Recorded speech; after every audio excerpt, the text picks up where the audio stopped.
Um, let's get started. All right, so I'm Mark Jackels. I'm Senior Director of Production Software over at DreamWorks. And today I'll be talking about our Arras computation framework. It's a technology we developed at DreamWorks, and it's open sourced along with our MoonRay that we open sourced about a year ago, actually. So to begin, let's just a quick kind of recap or set some context on rendering images. So ray traced rendering has been a standard in the industry for quite some time now. It provides dramatically more lifelike shadows, reflections, translucency, all that great stuff. But we all know it's very compute intensive, and it can take a long time to actually render an image, depending on how complex the image is, anywhere from minutes to hours, depending on how much resource you can give to it. And then MoonRay, this is interesting. MoonRay, because our MoonRay render is uniquely scalable to it's virtually linearly scalable to cores, many cores to reduce render times. So what was our challenge? Essentially, how do we get more cores than what's available on a single workstation so that the renders can complete faster? Well, that's why we're here with Arras, of course. So what is Arras? It's a framework for exactly that. How do you expand compute beyond a single workstation? In terms of scalability, we've used Arras to create sessions comprised of hundreds of machines, thousands of cores. We've integrated into a number of the most prominent DCCs, including Maya and Katana. And it's a bit like having a 1,500 core workstation that you can do your renders and do your work on. So how does it work? Here's a very simple graphics here, which is good for how late we are in the day. So there's an artist sitting on a workstation. He's got 36 cores. He's got his Maya, his DCC running, and his renderer running on the workstation, kind of sharing and fighting for resources. And see, he's not too happy about that. So we throw in an Arras, the Arras framework, which consists of an Arras pool, which is a bunch of compute nodes.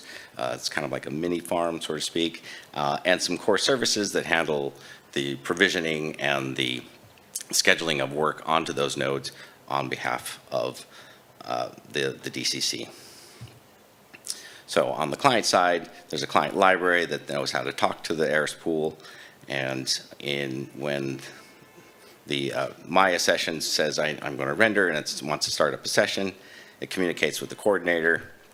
The coordinator then, based on the resource requests of that session, will go out and provision nodes, resources on the pool, and then it basically establishes a communication link back to the client. The coordinator and the central service are out of the picture at this point. There's a main computation in the pool that is kind of the entry node, and then from that point on, all the render requests and data go directly into the computation session, which is in this case it's 3 computations.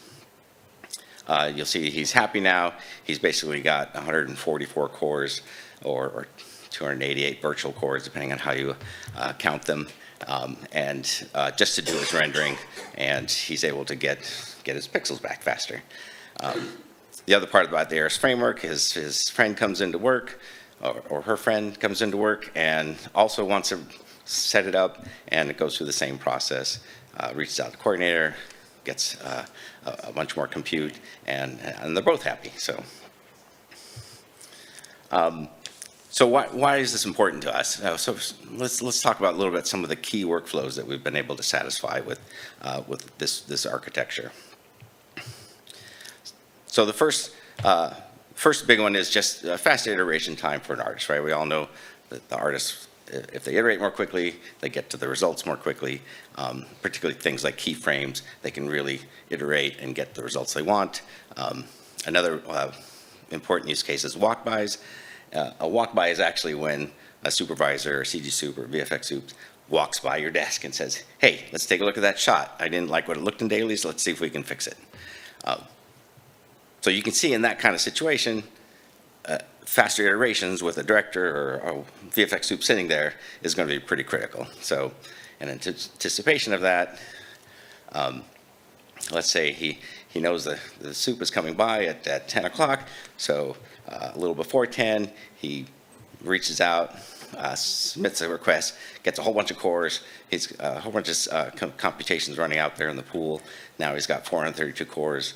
The supervisor sits there, and the images are just flying back, and they can iterate very quickly and send the supervisor on his way, and he can get back to getting real work done.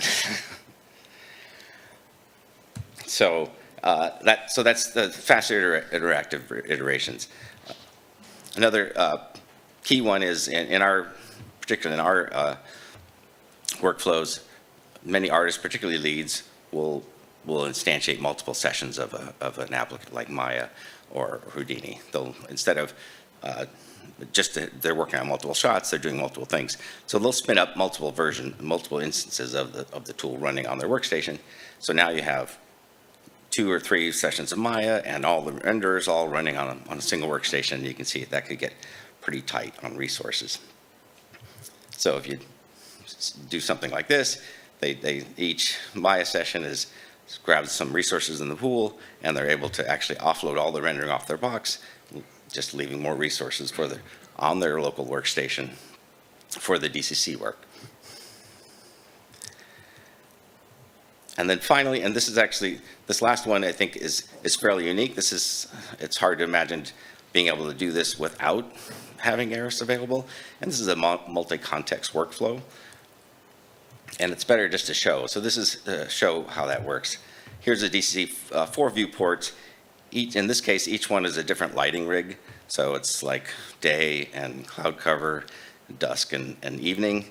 And the artist is manipulating the scene, the asset, and being able to see at the same time what the asset looks like under the different lighting conditions.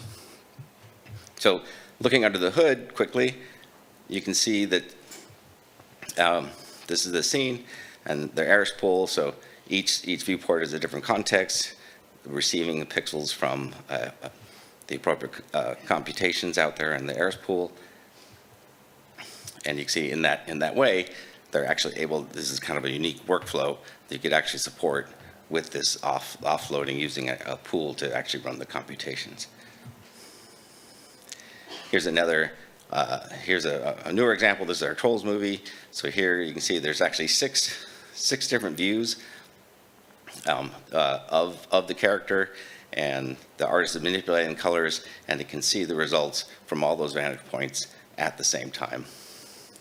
In this case, this is actually running 2 computations per context, and the total number of cores in use are 1,140 virtual cores.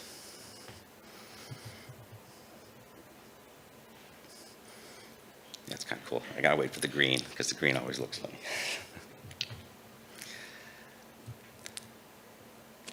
So, then we get clouds, right? People know about the cloud. We developed Arras actually to run either on a local cloud or on a public cloud.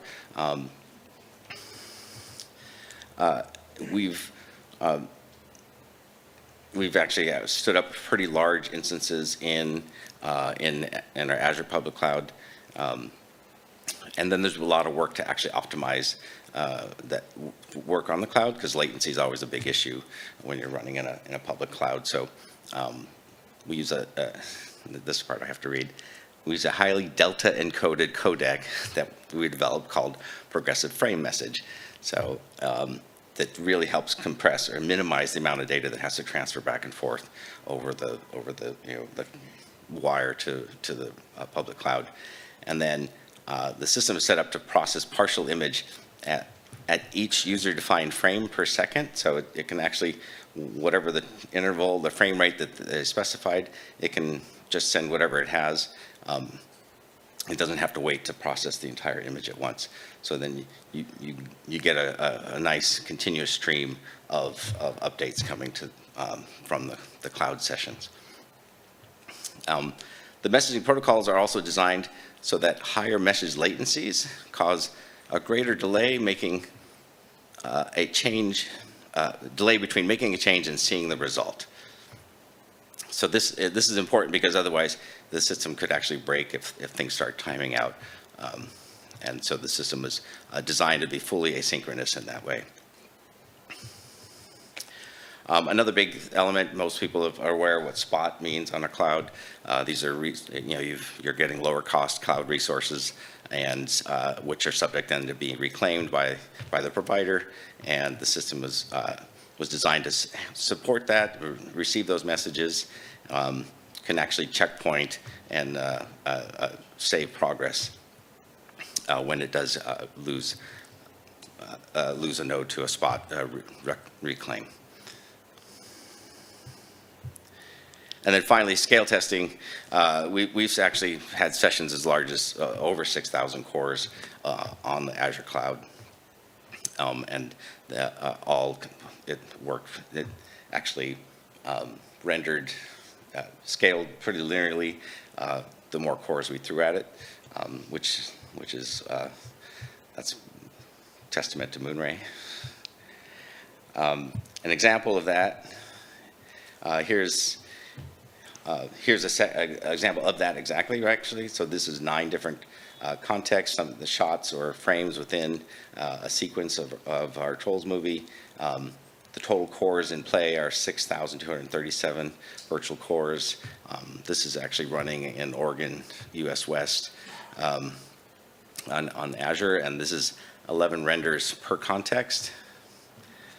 So that's 11 times 9. And then for a total of 6,237 cores.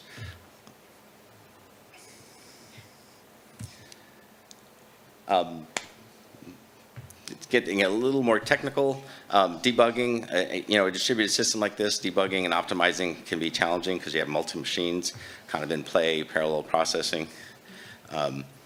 To support that, we've developed a couple of technologies. We have the info codec, which provides a mechanism for sending string-based data information between nodes. This is heavily delta encoded. It's only sending data that's changing, so it kind of minimizes the packet size and latency. That's a recurring theme, just trying to really reduce the amount of data going over the wire. We have a shared memory footmark, we call it. It's basically we can put data into the shared memory and that would help it persist in the event of a crash or a seg fault. You wouldn't lose this debug data. And then we have a bunch of telemetry overlays that help display actually what's happening across all the nodes, including things like network I/O, CPU memorization, and this makes it easy to see what the state of your session is. And for that, we can actually take a look at. So this is a multi-node session. So the session on the left that's actually the client node. The one in the middle is the dispatch or the entry node, and then the stack on the right are actually compute nodes. The orange means the orange is sending data. The blue, it means it's receiving data. So you can see it's actually sent the data. This is actually sped up in places because it's actually sending about 2.5 gigs of data over the wire for this. And now the nodes are all receiving data. And you can see they start to, and also sped up. This sped up again because, again, transmitting that much data takes some time. And then now the dispatch node's done sending data. The 4 render nodes are processing. You'll see the third bar down. I don't know if you can see my mouse. That's the render prep, so that's running to completion. The ones that turn red are almost done. And then once they go complete, you'll see pixels start to show up. to the ground. You see that node, the second one down, is actually kind of slow. It's running slower than the rest. And then complete. And then we start to get pixels feeding in. So even though one of the nodes is actually quite a bit slower than the others, the system handles that, and actually it merges all the pixels that it receives into a coherent image. And so if one contributes less, you don't get, typically you'd see tiling artifacts or things like that, and the system avoids those.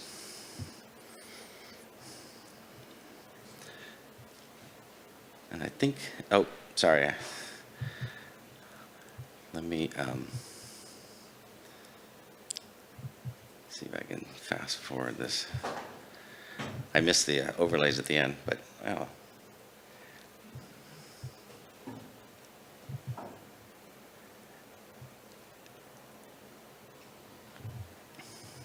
I guess there's no way to fast forward it, so we'll just leave it at that.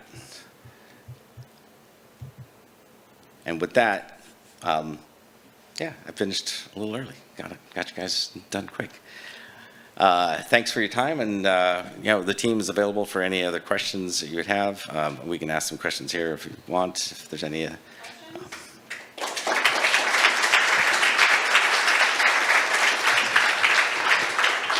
Yeah, neat tech, but my brain goes immediately to the social issue of like, okay, so like suddenly everyone is thinking like, oh, there's no limit to the number of cores I can do my little job on. Like, how do you keep them from either like exceeding all, like you have finite resources at some point, or at least finite that you're willing to pay for. Like, how do you keep the system from being gummed up by everyone trying to kind of grab the maximum amount where clearly everyone can't do that at once, right? Like, is it rationed carefully, or like how does it work? Yeah, it ends up being policies and procedures around managing who gets to do it. People, it's a conversation. It's the same, similar to like if you have a render farm and people like just consume your whole render farm. You have to kind of like, hey, it's a shared resource. So that it ends up being conversations and then show by show. But it ends up not being too much a problem because people, actually people have pretty good workstations at DreamWorks, so they don't, there's only some occasions where they feel like they need to really acquire a whole bunch of resources. In general, they're okay iterating at their desk. Hey, Mark. The question I was going to ask is, do you have a sort of a cache layer built into this, such that when the user goes off to lunch, they can return their nodes for that context, but when they come back, they could sort of pick it up and sort of start faster, if you will? Yeah. Hand wave? That's not part of it yet, but okay.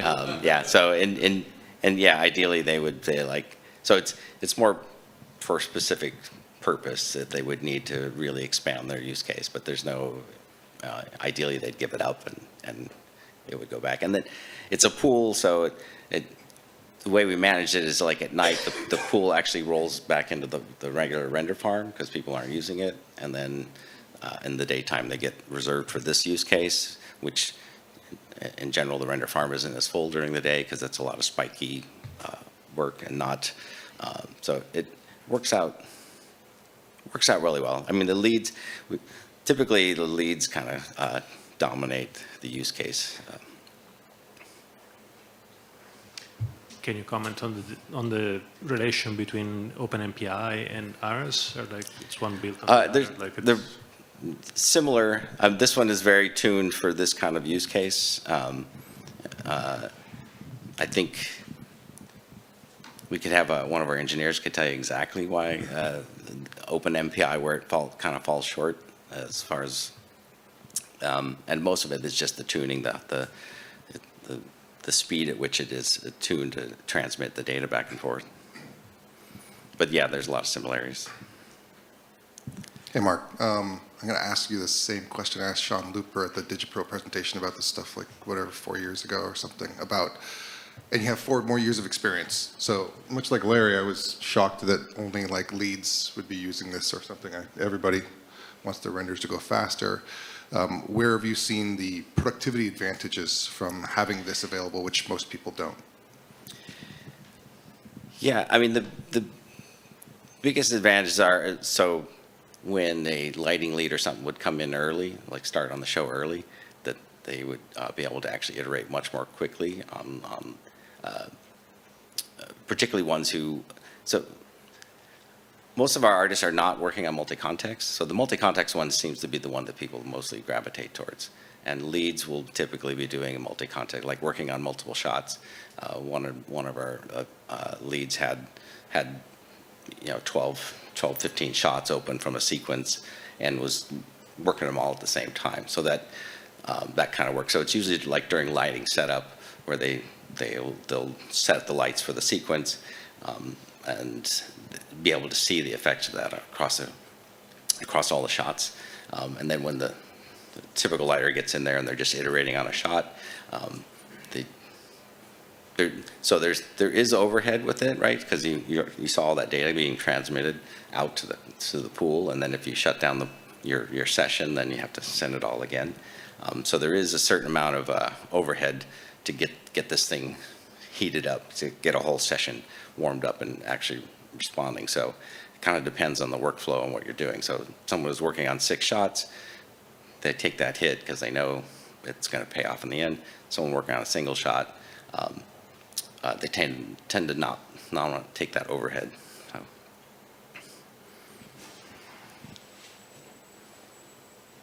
Any other questions? All right, thank you. All right.